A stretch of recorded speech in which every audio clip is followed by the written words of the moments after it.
Why do data scientists often consider density estimation a crucial part of data analysis? The answer to this question opens up a fascinating aspect of data science: Gaussian Mixture Models, or GMMs. Imagine standing in a field, blindfolded, and all you can do is feel the height of the grass under your feet. You wander around feeling the changes in grass height. Suddenly you realize the grass isn't all the same height. There are areas where it's taller and areas where it's shorter. This is somewhat similar to how a Gaussian mixture model works. It perceives the height or frequency of data points, identifying the hills and valleys in a dataset. A Gaussian mixture model, in simple terms, is a probabilistic model that assumes all the data points are generated from a mixture of a finite number of Gaussian distributions with unknown parameters. One can think of mixture models as generalizing k-means clustering to incorporate information about the covariance structure of the data, as well as the centers of the latent Gaussians. A GMM attempts to find a mixture of multi-dimensional Gaussian probability distributions that best model any input dataset.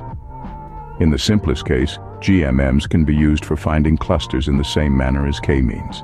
But what makes GMMs so special? Well, it's their flexibility.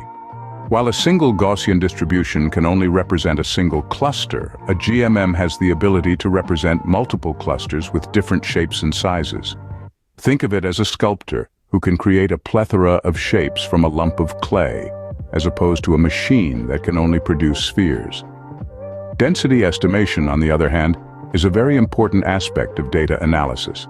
It's essentially a way of getting an idea of the underlying probability distribution of a set of data. It's like creating a smooth sketch of the data landscape, highlighting the hills and valleys. In other words, it gives a sense of where data points are clustered and where they are sparse. GMMs offer a powerful tool for density estimation. They do not merely provide a binary or hard classification of data points to certain clusters. Instead, they offer soft classification, providing probabilities that a given data point belongs to each cluster.